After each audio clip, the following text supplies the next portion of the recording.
Pandian store சீரியலில் இனி என்ன நடக்க போகுது அப்படின்னு தான் பார்க்க போகிறோம். இங்கே செந்தில் வராரு. செந்தில் வரும்போது கதிர் வந்து ரோட்டில் நின்றுக்கிட்டு இருக்காரு. என்ன கதிர் எதில் நின்றுட்டு இருக்க அப்படிங்கிறாங்க. இல்லைண்ணே உணவு டெலிவரி பண்ண வந்தேன் அப்படிங்கிறாங்க. உணவு டெலிவரி பண்ண வந்தியா இந்த வெயிலுக்குள்ளேயா அப்படிங்கிறாங்க. வேறு என்னென்ன செய்கிறது, நீ எங்கே போகிறண்ணே அப்படிங்கிறாங்க. நானும் இந்த மாதிரி தான் மளிகை பொருள் வந்து கொடுக்க தான் வந்தேன், கொடுத்து முடிச்சுட்டேன், கடைக்கு போக போகிறேன் அப்படிங்கிறாங்க. அப்படியாண்ணே சரிண்ணே அப்படிங்கிறாங்க. நான் கூட முன்னாடி நினச்சேன் இந்த மளிகை பொருள்லாம் வந்து டெலிவரிலாம் பண்ணுவாங்களா விற்பாங்களா, நம்ம ஏரியாலாம் அப்படி வராது அப்படின்னு நினச்சேன். இப்போ நம்ம ஏரியாவில் நம்ம பண்ணது மாதிரி ஆச்சு அப்படிங்கிறாங்க. ஆமாம், உணவு டெலிவரி பண்ண நிறைய பண்ணுறாங்களா எப்படி அப்படிங்கிறாங்க. ஏகப்பட்ட பேர் பண்ணுறாங்கண்ணே, ஹோட்டலில் பாரு ஃபுல்லுமே காலியாக தான் இருக்குது, எல்லாருமே வீட்டில் இருந்து ஆர்டர் பண்ண நினைக்கிறாங்க அப்படிங்கிறாங்க. அப்போ செந்தில் சொல்கிறாங்க, அப்போ நீங்கள் ஆர்டர் பண்ணால் விலை கூடுதலாக இருக்குங்களா அப்படிங்கிறாங்க. கண்டிப்பாண்ணே கூடுதலாக தான் இருக்குது, ஆனால் மக்களுக்கு வந்து வீட்டுக்கே போய் கிடைக்கல, அதனால் அவங்க அதை வாங்கி சாப்பிட நினைக்கிறாங்க. ஆனால் வந்து நாங்கள் கொண்டு போகல, அது என்ன ஆகுதுன்னு தெரியாது, ஆனால் அவங்களுக்கு ஆனால் அவங்க அது ருசியாக இருக்குது, நம்ம அலைய வேண்டாம் வைக்க வேண்டாம் வேலை சுழிவு அப்படின்னு நினைக்காங்க, அதான் இருக்க இடத்துலேருந்தே சாப்பிட்றாங்க. அதுக்கு டிப்ஸும் கொடுக்காங்கண்ணே அப்படிங்கிறாங்க. அப்படியா அப்படிங்கிறாங்க. ஆமாண்ணே, ஒரு ஆள் வந்துங்க வாரம் நேரம் நின்றுக்கிட்டு இருக்கேன்னு வராங்களே அப்படிங்கிறாங்க. சரி ரைட்டு அப்படின்னு சொல்லிட்டு இருக்கும்போது காஃபி எதுவும் குடியோம்ண்ணே அப்படிங்கிறாங்க. நீ எதுவும் குடியும் கதிரு அப்படிங்கிறாங்க. இல்லைண்ணே எனக்கு வேணாண்ணே அப்படிங்கிறாங்க. டேய் அம்மா வந்து மளிகை கடைக்கு வந்தாங்கடா. யார் நம்ம அம்மாவா அப்படிங்கிறாங்க. ஆமாம் வந்தாங்க அப்படிங்கிறாங்க. எதுக்குண்ணே என்ன விஷயம்ண்ணே அப்படிங்கிறாங்க. ஏதோ அப்பாட்ட சொல்ல வந்திருப்பாங்க போல், ஆனால் வந்தது இது வந்து நம்மளை பற்றி தான் பேச வந்திருக்காங்க. அந்த இடத்துல மளிகை வியாபாரம்லாம் பார்த்தாங்க அப்படிங்கிறாங்க. என்னண்ணே மளிகை வியாபாரம்லாம் பார்த்தாங்களா, அம்மாவா அப்படிங்கிறாங்க. ஆமாம், அம்மா இது வரைக்கும் வந்தது இல்லையாண்ணே அப்படிங்கிறாங்க. எனக்கு ஆச்சரியமாக இருந்துச்சு, அம்மா வந்து மளிகை வியாபாரம் பார்க்க வரல, நம்ம 2 பேருக்கு தான் பேசுறதுக்கு வந்துச்சு அப்படிங்கிறாங்க. என்ன விஷயம்ண்ணே அப்படிங்கிறாங்க. இல்லை ஹனிமூனுக்கு அண்ணன் போகிறாம்ல சரவணண்ணே அப்படிங்கிறாங்க. ஆமாம், அது நம்மளையும் போக சொல்கிறாங்க அப்படிங்கிறாங்க. அது எதுக்குண்ணே அப்படின்ட்டு இருக்காங்க. இல்லை நீங்கள் வந்து பசங்களை ஒரே மாதிரி நடத்துங்க வைங்க, கதிர்லாம் அவங்க மேலே ரொம்ப பாசம் வச்சுருக்கான், அவனை நீங்கள் ரொம்ப ஒரு மாதிரி பேசுகிறீங்க வைக்கிங்க, நம்ம பிள்ளைகள் வந்து உங்களை எதிர்த்து பேசாமல் வைக்காமல் இருக்குது, மற்ற இடத்துல இருந்துச்சு அப்படின்னு சொன்னால் இதோட மோசமாக இருக்கும், நம்ம நல்ல பிள்ளைகளே நீங்களே வந்து பிரிவினை உண்டு பண்ணிடாதாங்க அப்படின்னு சொல்லி பேசினாங்க. எனக்கு வந்து இது எப்படி தெரியும் அப்படின்னு சொன்னால், நான் டெலிவரி பண்ணிவிட்டு டவார்னு கொஞ்சம் நேரத்தோடு வந்துட்டேன். குடோன்லேருந்து வந்து பார்க்குறேன், அப்பாட்ட அம்மா பேசிகிட்டு இருக்காங்க. பிள்ளைகளை ஒழுங்காக மாதிரி நடத்துங்க வைங்க, இல்லைனா நான் சரியான ஆளாக இருக்க மாட்டேன், பிறகு எனக்கு என்ன போகுது என்ன செய்வேன்னு தெரியாது அப்படின்னு அம்மா பேசிட்டாங்க. அம்மா இப்படி பேசுவாங்கன்னு நினச்சி கூட பார்க்கல அப்படிங்கிறாங்க. கதிர் நான் ஒன்று கேட்பேன் சொல்லுவியா அப்படிங்கிறேன். என்னண்ணே அப்படிங்கிறாங்க. இல்லை நீ முன்னாடி அம்மாட்ட நல்லா பேசுவ, இப்போ பேச மாட்டேற அப்படிங்கிறாங்க. நீனு தான் பேச மாட்டேறனே அப்படிங்கிறாங்க. நான் பேச தான்டா செய்கிறேன், அம்மா தான் என்கிட்ட பேச மாட்டாங்க. நான் மீனாவை என்னையும் கல்யாணம் முடிச்சு வந்தோன்னா என்கிட்ட சொல்லாமல் கல்யாணம் முடிச்சிட்டானே அப்படின்னு சொல்லி மன வருத்தத்தில் என்கிட்ட பேசவே இல்லை. ஆனால் உன்கிட்ட நல்லா பேசுவாங்க, தப்பு நீ செஞ்சுருக்க, ஆனால் நீ அம்மாட்ட பேசாமல் இருக்க அப்படிங்கிறாங்க. அப்படிலாம் இல்லைண்ணே அப்படிங்கிறாங்க. நல்லா கூர்ந்து கவனித்தேன் கதிரே, நீ அம்மாட்ட வந்து பேசுகிறது இல்லை, அதுபோக வந்து அம்மா ஏதாவது கேட்டால் ஒரு பதில் மட்டும் தான் சொல்லுவதை தவிர்த்து அடுத்தாப்புல வேறு எதுவும் பதில் இருக்காது, இப்படி தான் பண்ணுறேன், ஏன்டா என்னாச்சு, ஏன் அம்மா மேலே கோபமாக இருக்கேன், நான் கவனிச்சுட்டு தான் இருக்கேன் சொல்லு அப்படிங்கிறாங்க. ஒன்றும் இல்லைண்ணே அப்படிங்கிறாங்க. இல்லை கதிர் இதில் ஏதோ ஒன்று இருக்குது அப்படிங்கிறாங்க. ஒன்றுமே இல்லைண்ணே அப்படிங்கிறாங்க. கதிருங்க பாரு, சின்ன வயசுலேருந்து நான் அண்ணன் ஒன்று பார்க்குறேன், நீ வந்து குடும்பத்துக்கு மேலே எவ்வளோ பாசமாக இருப்ப, அம்மா மேலே எவ்வளோ பாசமாக இருப்ப, அம்மா சொல்லுக்கு எவ்வளோ மரியாதை கொடுப்பேன்னு எனக்கு தெரியும் சரியா. நாங்கள் கூட அம்மாவையோ அப்பாவையோ ஏதாவது பேசிட்டா கூட, நீ அப்பாவை பேசிட்டா கூட விட்டுருவேன், அம்மாவை பேசினா எங்களே வந்து அண்ணனு கூட பார்க்க மாட்டேன், சட்டையை பிடிப்பேன். அந்தளவுக்கு இருந்த நீ வந்து திடீர்னு அம்மா மேலே வந்து வருத்தப்பட அம்மாட்ட பேசாமல் இருக்க காரணம் என்னன்னு எனக்கு தெரியணும். அண்ணனா நினச்சா சொல்லு, தேர்ட் பர்சனாக நினச்சா சொல்ல வேண்டாம் அப்படிங்கிறாங்க. இல்லைண்ணே அப்படிலாம் ஒன்றும் இல்லைண்ணே அப்படிங்கிறாங்க. நீ சொல்வியா சொல்ல மாட்டியா அப்படிங்கிறாங்க. அண்ணே நான் சொல்கிறேண்ணே, தயவுசெய்து நீ அண்ணி மீனா அண்ணிட்டு அன்றைக்கி சொன்ன பாரு, நான் வந்து வெளியூருக்கு கார் ஓட்ட போகிறேன்னு சொல்லிட்டு, அதை மாதிரி சொல்லாமல் இருந்தால் நான் சொல்கிறேனே அப்படிங்கிறாங்க. டேய் அன்னைக்கு ஆர்வப்படால சொல்லிட்டேன்டா, ஓட்டவாயை பற்றி தெரியாமல் சொல்லிட்டேன், இனிமேல் நான் சொல்ல மாட்டேன் சொல்லு அப்படிங்கிறாங்க. நான் சொல்லதை வச்சுட்டு நீ அண்ணியும் தப்பாக நினைக்கக்கூடாது அப்படிங்கிறாங்க. அண்ணி ஏன்டா தப்பாக நினைக்கிறேன் நீ கல்யாணம் முடிச்சதுக்கு அப்படிங்கிறாங்க. இல்லைண்ணே நான் சொல்கிறத முதல்ல கேளு, அண்ணியையோ அம்மாவையோ யாரையோ தப்பாக நினைக்கக்கூடாது சரியா, ஒரு சந்தர்ப்ப சூழ்நிலையில் அப்படி நடந்துச்சு அப்படின்னு மட்டும் உனக்கு அது புரியணுண்ணே அப்படிங்கிறாங்க. இப்போ இது பெரிய கதையாக இருக்குமாடா, என்னடா நீ இப்படி வேற ஒரு கதையை சொல்கிற, மீனா மேலே நீ வருத்தப்படக்கூடாது வைக்கக்கூடாதுன்னு நீ சொன்னோன்னா, அப்போ அதில் மீனாவும் கல்யாணத்தை சம்மந்தப்பட்டிருக்காளா அப்படிங்கிறாங்க. உடனே ஆமாண்ணே அப்படிங்கிறாங்க. என்னென்ன சொல்கிறா அப்படிங்கிறாங்க. ஆமாண்ணே அப்படிங்கிறாங்க. கதிர் எனக்கு ரொம்ப குழப்பமாக இருக்குது, நீ வந்து ராசியை கட்டதுக்கும் மீனா உனக்கு கல்யாணம் முடிக்கிறது என்ன சம்மந்தம், அவங்க வந்து உன் கல்யாணத்தோடு வந்து எங்கே இருந்தாங்க, திருச்செந்தூரில் இருந்தாங்க அம்மாவும் மீனாவும், நீ எப்படி அவங்கள கல்யாணம் முடிச்சு வச்சுன்னு சொன்ன மாதிரி சொல்லுவேன் அப்படிங்கிறாங்க. அண்ணே நடந்தது என்னென்னு சொல்கிறேன், அதுக்கு மேலே நீ வந்து யாருக்கு பங்கு இருக்குது என்ன நீயே புரிஞ்சுக்கோ, ஆனால் வந்து யாரையுமே தப்பாக நினைக்காத, எல்லாமே சந்தர்ப்ப சூழ்நிலை தான் அப்படிங்கிறாங்க. நீ சொல்லுடா அப்படிங்கிறாங்க. அண்ணா இந்த மாதிரி நான் அண்ணி அம்மா 3 பேரும் திருச்செந்தூர் போயிருந்தோம் உனக்கு தெரியும் அப்படிங்கிறாங்க. உடனே ஆமாம் நானும் அப்படி தான் நினச்சேன் அப்படிங்கிறாங்க. இந்த சூழ்நிலையில் ராஜு வந்து ஒரு பையனை வந்து விரும்பி கூட்டு போயிட்டா அப்படிங்கிறாங்க. என்னடா சொல்கிற அப்படிங்கிறாங்க. ஆமாண்ணே, கண்ணன் ஒரு பையலை வந்து லவ் பண்ணான். நான் பல முறை வந்து சொல்லியிருக்கேன், அதை பழனி மாமாட்ட கூட சொல்லியிருக்கேன். இந்த மாதிரி உங்கள் அண்ணன் பொண்ணு வந்து ஒரு பையன் கூட லாந்துட்டான். அவன் நல்லவன் கிடையாது, ஒன்றா நம்பர் குடியாரன், ஒவ்வொரு பொண்ணாக ஏமாற்றக்கூடியவன். அவன் நாடக காதல் பண்ணது மாதிரி ஒரு குரூப்பு, நீ அதை மாட்டிக்கிடாதம்மா அப்படின்னு நான் மாட்டிக்கிடாத அப்படின்னு சொல்லிட்டு மாமாட்ட சொல்லிவிட்டேன். மாமாவும் பல முறை சொல்லியிருக்காங்க. ஆனால் அந்த பிள்ளை கேட்காம இருந்திருக்கு. கடைசி நேரத்தில் இல்லை இவன் சரி வராதுன்னு புரிஞ்சுக்கிட்டு அந்த பிள்ளை அவங்க வீட்டில் பார்த்த மாப்பிள்ளைக்கு கல்யாணம் முடிக்க தயார் நிலையில் இருந்திருக்கு. இந்த சூழ்நிலையில் கல்யாணத்துக்கு முந்தின நாள் நைட்டு வந்து நீ இல்லைன்னா நான் இருக்க மாட்டேன், போய் சேர்ந்துருவேன் அப்படி இப்படின்னு சொல்லிட்டு என்னத்தையோ சொல்லி இது பண்ணியிருக்கான். உடனே சரி இவளும் வேறு வழியே இல்லாமல் கிளம்பியிருக்கான். இவன் நகை எடுத்தது கூட அவளுக்கு தெரியல. அந்த ரூமில் தான் நகைலாம் இருந்திருக்கு, அதெல்லாம் பேக்கில் தூக்கி வச்சுருக்கான். நேராக திருச்செந்தூருக்கே கூப்பிட்டு வந்திருக்கான். நாங்கள் தங்கியிருந்த லாட்ஜிலே தான் தங்கியிருக்கிறாங்க. அங்கே போய் பேக்கை பார்க்கும்போது தான் நகை இருந்திருக்கு. நகையை பார்த்தோன்னே ஏன் நகையை எட்டு வந்த அப்படின்னு கேட்கும்போது தான், இல்லை நம்மளுக்கு ஒரு சேஃப்டி வேணும்ல அப்படி அப்படிங்கும்போது, எங்கள் அப்பா அம்மா வந்து என்னை பிரிஞ்சு கஷ்டப்படுவாங்க, அதில் அவங்க உழைப்பு நான் பயன்படுத்தணுமா, வேண்டாம் நகையை அவங்ககிட்டே கொடுத்துடலாம் வச்சிடலாங்கும் போது அவன் நகையை எடுத்துகிட்டு ஓடிட்டானே. இந்த பிள்ளை எவ்வளவோ விரட்டி பார்த்துருக்கு, அதுக்கப்புறம் கிடைக்கல. நம்மளை விரும்புகிறேன்னு சொல்லி ஏமாற்றிட்டா வந்திருக்கான்னு சொல்லிட்டு ஃபீல் பண்ணி எங்கள் அழுதுகிட்டு இருக்கும்போது அங்கே ஒரு பாக்கியான்னு சொல்லி ஒரு அக்கா வந்திருந்தாங்க. அவங்க மூலமாக வந்து அம்மாவுக்கு தெரிஞ்சு இந்த விஷயம், இந்த மாதிரி ஒரு பொண்ணு ஏமாற்றிட்டு போயிட்டான் ஒரு பையன், நகையெல்லாம் தூக்கிட்டு ஓடிட்டான் வச்சிட்டான்னு சொல்லையில் இது யாருன்னு பார்க்கையில் இவா ராஜி. அப்படி இருக்கையில் எல்லாருக்குமே ரொம்ப ஷாக் ஆகி போச்சு. அம்மாவுக்கு வந்து என்ன செய்யனே தெரில, நம்ம அண்ணன் பொண்ணு இப்படி ஆகிட்டாளா அப்படின்னு சொல்லிட்டு ரொம்பவே அழ ஆரம்பிச்சிட்டாங்க. அந்த நேரத்தில் தான் வந்து எப்படியாவது அவளுக்கு ஒரு வாழ்க்கை கொடுக்கணும்டா, அவள் வந்து ஊரறிய ஓடி வந்துட்டா வச்சுட்டான்னு சொல்கிறாங்க. ஆனால் இந்த பிள்ளை ஓடி போயிட்டா அவனும் ஒரு ஏமாத்துக்காரன்னு தெரிஞ்சு அந்த பிள்ளை வாழ்க்கையே போய்டுவான். தயவுசெய்து வாழ்க்கை கொடுடா கது அப்படின்னு சொல்லி என் காலில் விழுந்துட்டாங்க. இதுக்கு மேலே என்னால் ஒன்றுமே செய்ய முடியலண்ணே அப்படிங்கிறாங்க. அப்போ மீனவங்க தான் இருந்தாளா அப்படிங்கிறாங்க. அண்ணி பலமுறை சொல்லி பார்த்தாங்க, வேணாத்த நீங்கள் ராஜிக்காக வந்து நம்ம குழந்தை வாழ்க்கையை வம்பாக்குறாங்க ப்ளீஸுங்க அப்படி இப்படின்னு எல்லாமே சொல்லி பார்த்தாங்க. ஆனால் இல்லை எனக்கு வேறு வழி தெரில, எங்கள் அண்ணம்மாவோட வாழ்க்கையை காப்பாற்றுறதுக்கு வேறு வழி தெரில, நல்லா இருப்படா ஒத்துக்கான்னு சொல்லையில் என்னால் ஒன்றுமே சொல்ல முடியலண்ணே. ஆனால் அண்ணி மேலே எந்த தப்பும் இல்லை, அண்ணி மேலே ஒரே ஒரு தப்பு தான், அது நடந்தது உன்ட்ட சொல்லலை.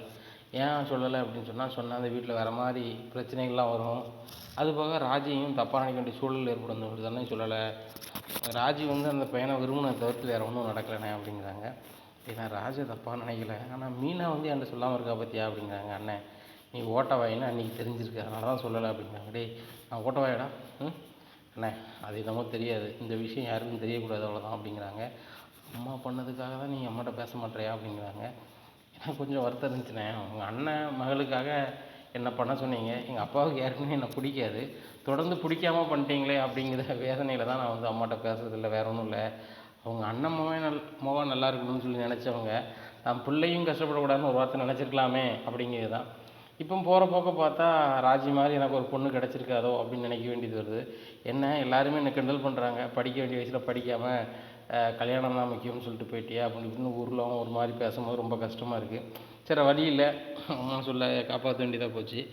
பெற்ற தாய் வந்து காலில் விழும் போது எந்த பிள்ளையாக இருந்தாலும் பதில் சொல்ல முடியாதுண்ணே. அந்த நிலமையில தானே நான் அப்படி ஆகிட்டேன், வேறு ஒன்றும் இல்லை. நானும் உனக்கு போட்டியாக கல்யாணம் முடிக்க விரும்பலை. அது போக வந்து நான் அரசிக்கெலாம் கல்யாணம் முடிஞ்ச பிறகு நம்ம வாழ்க்கையில் எதுவும் சாதிச்சா கல்யாணம் முடிப்போம்ல, கல்யாணமே வேண்டாம் அப்படின்னு ஒரு நிலையில் தான் என்னோடய சிந்தனையே இருந்துச்சு. எனக்கு வந்து என்னென்னா நம்ம வீட்டில் பழனி மாமா முதற்கொண்டு கல்யாணம் முடிஞ்ச பிறகு நான் முடிக்கலாம், அப்படி முடிச்சா அப்படின்னு நினைக்கிறதால தான் நான் இப்படி ஆயிடுச்சுன்னா அதானே அம்மாட்ட பேசுறதுக்கு ஒரு மாதிரி தான் பேசலை, மற்றபடி ஒன்றும் இல்லை. அம்மா மேலே வருத்தம் தான், ஆனாலும் அம்மாவை வந்து நம்ம வேறு ஒன்றும் சொல்லிட முடியாதுல்லண்ணே. அந்த நிமிஷத்தில் வந்து அம்மா நிலைமையில் நம்ம இருந்தாலும் அந்த முடிவு தான் எடுப்போம் அப்படிங்கிறாங்க. இல்லைடா கதிர், அம்மா சொன்னதுக்கு அவன் வாழ்க்கையும் பாக்கிட்டேடா அப்படி இப்படின்னு சொல்லிட்டு ரொம்ப அழுதாரு. அழாதண்ணே, தயவு செய்து நீ மீனான்னு அண்ணிக்கிட்ட இதை வச்சு சண்டை எதுவும் போட்டுறாத அப்படிங்கிறாங்க. சண்டை போட மாட்டேன்டா, நீ தான் சொல்லிட்டு மீனாவுக்கு இந்த கல்யாணத்துக்கு சம்மந்தம் இல்லை, அங்கே வந்து நின்றா அவ்வளோதான் அப்படின்னு சொல்லிட்டு அதுக்கு மேலே என்ன செய்ய முடியும், நானும் ஓட்டவாய் தான், என்ன எப்படியாவது நான் கோவத்தில் ஏதாவது பேசிடுவேன், அதனால் நீ சொல்லாமல் வந்து அவள் சொல்லாமல் வந்து சரி தான் அப்படிங்கிறாங்க. அண்ணன் நீனே சொல்கிற ஓட்டவாயின்னு சொல்லிட்டு தயவு செய்து யார்ட்டையாவது சொல்லிடாத வச்சிடாத, அப்புறம் வேறு மாதிரி ஆயிரும். ராஜோட நிலைமையை நினச்சி போகிறா, வீட்டுக்கும் அவள் போக முடியாது, நம்ம வீட்லேயும் அப்பா இருக்கக்கூட மாட்டார், அவன் நிலமை ரொம்ப மோசமாயிருந்தேன் அப்படிங்கிறாங்க. டேய் ராஜிலாம் ரொம்ப சூப்பர் பிள்ளைடா, உனக்காக அந்த பிள்ளை வரணும் அப்படின்னு எழுதியிருக்கு தலையில், அதனால தான் அந்த பிள்ளை உனக்காக வந்திருக்கு, சரியா, உனக்காக பார்த்து பார்த்து செய்யுது. அதுபோக வந்து நீ கஷ்டப்படுது அப்படிங்கிறதுனால தான் அந்த பிள்ளை டியூஷன் எடுக்கேன் அப்படி எடுக்க இப்படி எடுக்க போகிறேன்னு சொல்லிட்டு அது வந்து ஏதோ ஒரு வகையில் முயற்சி பண்ணுது, அப்பாட்ட வந்து மாட்டிக்குது. இதான் நடக்குது. ஆனால் அந்த பிள்ளையோ நீயோ குறை நினைக்கல. நீ ஏன் அம்மாட்ட பேசாமல் இருக்க அப்படிங்கிறது தெரியறதுக்கு தான் நான் வந்து இதை பண்ண நினச்சேனே தவிர்த்து வேறு ஒன்றும் கிடையாது. அதனால தான் அம்மாட்ட பேசாமல் இருக்கியா? சரி ரைட்டு, அம்மா உனக்கு நல்ல வாழ்க்கை தான் அமைச்சு கொடுத்துருக்காங்க சரியா? அதில் ஒன்றும் குறைஞ்ச பிள்ளை ஒன்றும் கிடையாது. என்றைக்குனாலும் ஒரு மனுஷனாக இருந்தால் என்றைக்குனாலும் கல்யாணம் முடிப்பை தான் செய்வாங்க. நீ இன்றைக்கி முடிச்சிருக்க இவ்வளோதான் அப்படின்னு மட்டும் நினச்சிக்கோ, வேறு ஒன்றுமே கிடையாதுல்ல தம்பி. எதார்த்தம் ராஜி மாதிரி ஒரு பொண்ணு கிடைக்குமா? நினச்சிப்பார். தன்னோட நகை வந்து தொலைஞ்சு போனாலும் கூட சரி சூப்பரான ஒரு பையன் கிடச்சிருக்கான், மாப்பிள்ளை நம்ம சூப்பர் மாப்பிள்ளையாக கிடச்சிருக்கான்னு நினச்சி வளர்ந்துட்டுருக்கான். விளங்கிட்டா? நீனும் அவன் நல்லா இருக்குன்னு சொல்லி கஷ்டப்பட்டு உழைக்கிற. உன் இடத்துல நான் இருந்தால் கூட இப்படி சைக்கிள் மிதித்து இப்படி வந்து உணவை டெலிவரி பண்ணி பொண்டாட்டி பிள்ளையை காப்பாற்றிட்டு போனான்னு கேட்டால் கண்டிப்பாக என்னால் முடிஞ்சிருக்காது. இந்த வெயிலுக்குள்ளனா என்னால் சைக்கிள் எதுவும் போய்க்கிட முடியாது. அந்தளவுக்கு நீ பார்க்குற, அவன் மேலேயும் நீ பாசம் வச்சுருக்க. பிடிக்காம ஒன்றும் நீ அவளை சேர்ந்து வாழலை, பிடிச்ச போய் தான் சேர்ந்து வாழ்கிற. அவளுக்காக நீ கஷ்டப்படுற. ஏன்? அவளை உனக்கு பிடிச்சிருக்கு, அதை புரிஞ்சுக்கோ. நீனும் அவளை விரும்ப ஆரம்பிச்சிட்டேன். அப்படி இருக்கும்போது நீ வந்து அம்மாக்கிட்ட பேசாமல் இருக்கிறது தப்பு. ஏன்னு கேட்டால் அவங்க உனக்கு பிடிச்சமான வாழ்க்கையை தான் அமைச்சு கொடுத்துருக்காங்க அப்படின்னு சொல்லி தான் நீ நம்பணும் சரியா? இனிமேலும் அப்பாக்கிட்ட வந்து தப்பாக நினைக்கிறதுக்கு வந்து அம்மா பண்ணிட்டாங்களே அப்படின்னு நினைக்காத. இன்றைக்கி அம்மா வந்து கடையில் பேசும்போது தான் எனக்கு புரிஞ்சிச்சு நம்ம 2 பேர் மேலே எவ்வளோ பாசம் வச்சுருக்காங்கன்னு சொல்லிட்டு. அவங்க கேட்குறாங்க, அந்த 2 பசங்களும் என்ன தப்புங்க செஞ்சாங்க? உங்களுக்கு தெரியாமல் லவ் மேரேஜ் வேணால் பண்ணிட்டாங்களே தவிர்த்து வேறு ஒரு குறையும் நீங்கள் சொல்லிட முடியாது. செந்தில் வந்து சம்பளமே இல்லாமல் வேலை பார்க்குறான். நீங்கள் ₹1 காசு அவனை கொடுத்துருப்பீங்களா? சட்ட துணி எடுத்தேன்னு சொல்லிகிட்டே இருக்கீங்க பல முறை. நானும் வீட்டில் வச்சு கேட்கக்கூடாதுன்னு நான் கேட்கல. சட்ட துணி பிள்ளைகளை பார்த்தா வளர்த்து எடுத்து கொடுக்க தாங்க செய்யணும். நீங்கள் பண்ணுற பாடுக்கு எல்லா பிள்ளைகளும் தனி கொடுத்துன்னு போயிட்டாங்க அப்படின்னா நம்ம இருக்கிறதுல என்னங்க பிரயோஜனம்? நினச்சி பாருங்கள். நம்ம தெம்பாக இருக்கும்போது, நம்ம கண்ணாராக இருக்கும்போது அந்த பிள்ளைகள் தனி கொடுத்துன போகிறான் பேச்சுமே அப்படின்னு வரும்போது ரொம்ப கஷ்டமாயிரும் அப்படின்னு சொல்கிறாங்க. இப்பேற்பட்ட அம்மா நம்மளுக்கு கிடைப்பாங்களா அப்படிங்கிறாங்க. அது என்னமோ உண்மைதானே, ஆனால் எனக்கு கொஞ்சம் வருத்தண்ணே, வேறு ஒன்றும் இல்லை அப்படிங்கிறாங்க. தயவுசெய்து கதிரே அம்மாட்ட நீ பேசு, இந்த விஷயத்தை நான் யார்கிட்டையுமே கேட்க மாட்டேன் அப்படிங்கிறாங்க. உடனே அண்ணே இதை வச்சு எதுவும் பிரச்சனை வந்துடக்கூடாதுண்ணே. ஏற்கனவே வீட்டில் வந்து ஹனிமூன் போகிறதுக்கு ஒரு பிரச்சனை, பெரிய பிரச்சனை போய்கிட்டு இருக்கு. மூத்த அண்ணன் நம்ம போயிட்டு வரட்டும் நம்ம நினைக்கிறோம், ஆனால் அண்ணன் வந்து நம்ம இல்லாமல் போக மாட்டாங்குது. அதுபோக அம்மாவும் வந்து பேசுகிறாங்க, எனக்கெல்லாம் ஹனிமூன் போகிறதுக்கு விருப்பமே இல்லைண்ணே. நானும் ராஜாங்க வந்து என்ன செய்ய போகிறோம், இங்கே சண்டை போட்டுக்கிட்டு இருக்க மாதிரி அங்கேயும் சண்டை போட்டுக்கிட்டு இருப்போம் அப்படிங்கிறாங்க.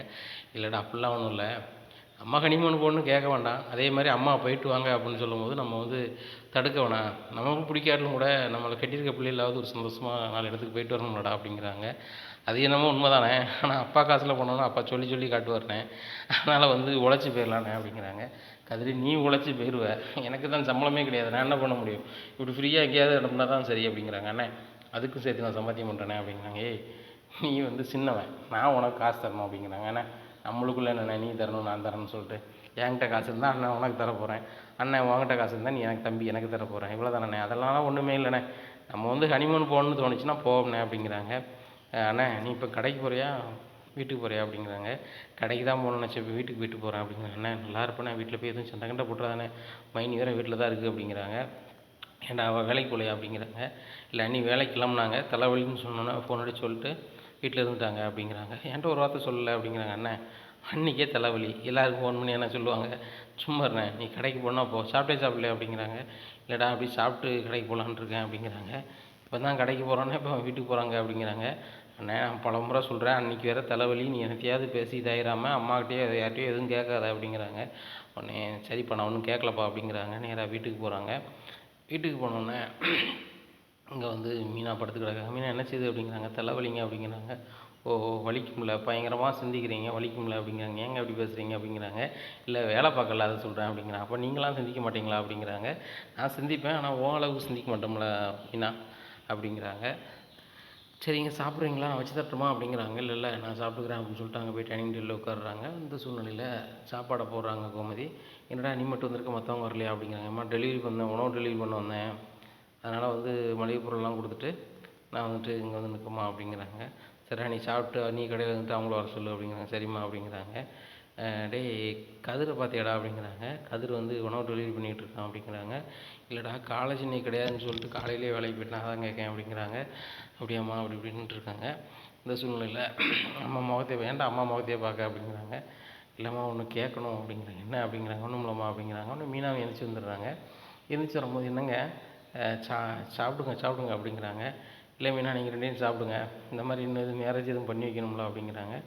என்ன மேரேஜ் பண்ணி வைக்கணும் அப்படிங்கிறாங்க. உடனே சிரிச்சுக்கிட்டே சொல்கிறாரு, கதிருக்கு நீங்கள் 2 தானே கல்யாணம் முடிச்சு வச்சிங்க அப்படிங்கிறாங்க. இதை கேட்ட 2 பேருமே ஷாக் ஆகிடுறாங்க. ஆகா இவருக்கு எப்படி தெரிஞ்சிச்சு அப்படின்னு சொல்லிட்டு எங்கே அப்படிங்கிறாங்க. மீனாங்க பாரு எனக்கு எல்லாமே தெரியும், நீங்கள் 2 பேர் தான் கதிருக்கு கல்யாணம் முடிச்சிருக்கீங்க. அம்மா வந்து அவன் காலில் விழுந்து கெட்ட சொல்லியிருக்காங்க, அவனும் கட்டிட்டான் சரியா. இதனால தான் அம்மாட்ட அவன் பேசாமல் இருக்கான், எனக்கு எல்லா விஷயமும் தெரியும். நீங்கள் வந்து இப்படி கல்யாணம் முடிச்சு வச்சு அவன் வாழ்க்கையை இதாக்கியிருக்கீங்க. ஏற்கனவே அப்பாவுக்கும் அவனுக்கும் சுத்தமாகவே ஆகாது. அவன் எதை செஞ்சாலும் அவன் வந்து சரியான பிள்ளை கிடையாது, அவன் சொல்ல கேட்குற பிள்ளையே அவன் கிடையாது அப்படி இப்படின்னு சொல்லிட்டு இருப்பார் சின்ன வயசுலேருந்தே. அப்படி தான் நாங்கள் வந்து அப்பாவுக்கு பயப்படுவோம். அவன் நேர்மையாக கேட்பான். எங்களுக்கு ஒன்று கேட்கணுன்னு சொன்னால் கூட எங்கள் அப்பாட்ட கேட்க முடியாது, ஆனால் அவன் கேட்பான், எங்களுக்காக கேட்பான். எங்களுக்காக கேட்டுட்டு அவன் வருத்தத்தை சம்பாதிப்பான். ஆனால் அந்த பேரில் நிரந்தரமாக வருத்தத்தை சம்பாதிக்க 2 பேரும் காரணமாயிட்டீங்களே அப்படிங்கிறாங்க. என்னங்க இப்படி யாருங்க உங்களுக்கு சொன்னா அப்படிங்கிறாங்க. அது இருக்கட்டும், நீங்கள் தானே பண்ணி வச்சிங்க, 2 பேருக்குமே பிடிக்காத கல்யாணத்தை பண்ணி வச்சுருக்கீங்க அப்படி இப்படிங்கிறாங்க. இது சொந்தமாக ராஜு கதிரும் அவங்கள்ட்ட பிடிக்கலன்னு சொன்னாங்களா அப்படிங்கிறாங்க. அப்படிலாம் யாரும் சொல்லலை, நீங்கள் பண்ணி வச்சுருக்கீங்க. மீனா நீ கூட என்கிட்ட சொல்லலை அப்படிங்கிறாங்க. ஏங்க நீங்களே ஓட்டவாயின்னு தெரியும், மாமாட்டையும் யார்ட்டையும் சொல்லிட்டேன் என்ன ஆகும் அப்படிங்கிறாங்க.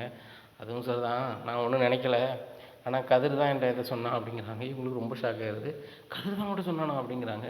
டேய் கதிரடா கூட சொன்னான் அப்படிங்கிறாங்க. ஆமாம்மா, ஏன்டா அம்மாட்ட பேசாமே இருக்க அப்படின்னு கேட்கும்போது அழுதுட்டு சொல்லிட்டாமா, யார்ட்டையும் தயவுசெய்து சொல்லிடாதே ஓட்டவாய் வேறு அப்படின்ட்டு இருக்கும்போது, சரிடா நான் யார்ட்டையும் சொல்லலை அப்படின்னேன். அண்ணிகிட்ட போய் சண்டை கண்டை போட்டுறாத அப்படின்னா. நான் ஏன்டா போட போகிறேன், அவன் மேலே என்ன தப்பு இருக்குது, அவள் கல்யாணம் முடிக்காதங்க வைக்காங்கன்னு சொல்லியிருக்கா அப்படிங்கிறாங்க. எங்க சூப்பருங்க, என் நிலையை நீங்கள் புரிஞ்சுக்கிட்டீங்க சூப்பருங்க அப்படிங்கிறாங்க. மீனாங்க பாரு, நான் சொன்னோம்னா ராஜுவோட வாழ்க்கை ரொம்ப போயிடும். அதனால தான் வந்து நான் எதையுமே சொல்லலை வைக்கல.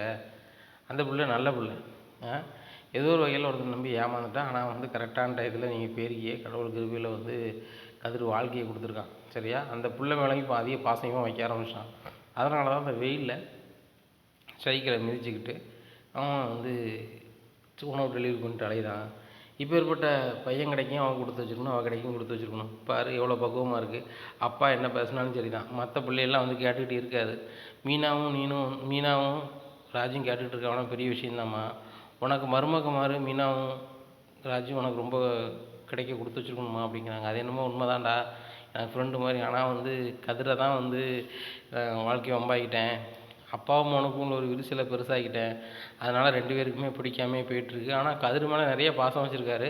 கதிர் கல்யாணத்தையாவது என்கிட்ட சொல்லிட்டு தான் செய்வான், கடைக்குட்டி போயம்னா அப்படி கிடையாது, என் பிள்ளைகள் அப்படி கிடையாதுன்னு சொல்லும் போது, நீங்கள் 2 பேரும் லவ் மேரேஜ் பண்ணிட்டேங்கன்னு நினைக்கும் போது அவர் நம்பிக்கையை உடைக்கும் போது அவர் ரொம்ப வெறுத்துட்டார். அதில் தான் வந்து அவர் ரொம்ப கோபக்காரனாக மாறிட்டார். ஏற்கனவே கோவப்படுவார், இதில் கூட கொஞ்சம் கோபமாயிட்டு. கதிருக்கும் அதான் என் மேலே வருத்தம், ஏன்டா அம்மாட்ட பேச மாட்டேங்கான், பெற்ற தாய்க்கு புள்ள பேசுனா எவ்வளோ மனசு வலிக்கும் அப்படின்னு சொல்லிட்டு, நாளைக்கு உங்களுக்கு ஒரு புள்ள பிறந்தா மீனாவுக்கு அது தெரிய வரும், இதான் உண்மை நிலை, எனக்கு கஷ்டமாக இருக்குது, ஆனால் நான் பண்ண தப்புக்கு நான் அனுபவிக்கேன் அவ்வளோதான் அப்படிங்கிறாங்க. இல்லைம்மா நான் கதிர்கிட்ட பேசி புரிய வச்சிட்டேன், கண்டிப்பாக இன்றைக்கி உங்கள்கிட்ட பேசுவான் அப்படி இப்படின்னுட்டு இருக்காங்க.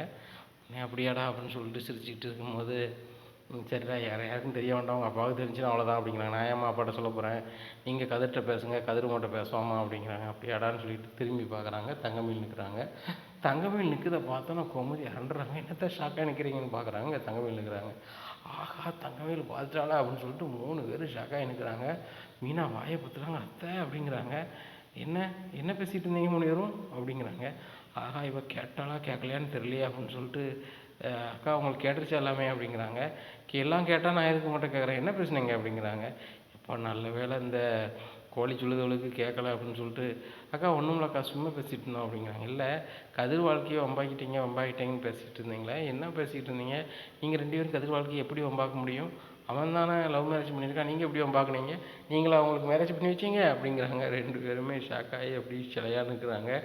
இங்கே செந்திலுக்கு ஒன்றுமே விடலை. ஒருவேளை எல்லாத்தையுமே அந்த அண்ணி கேட்டிருப்பாங்களோ, இன்றைக்கி அவ்வளோதான், அப்பா வந்தானே எல்லாத்தையும் சொல்ல போகிறாங்க, மீனாவை வீட்டு விட்டு வெளில அனுப்ப போகிறாங்க, ராஜியும் வீட்டு விட்டு அனுப்ப போகிறாங்க.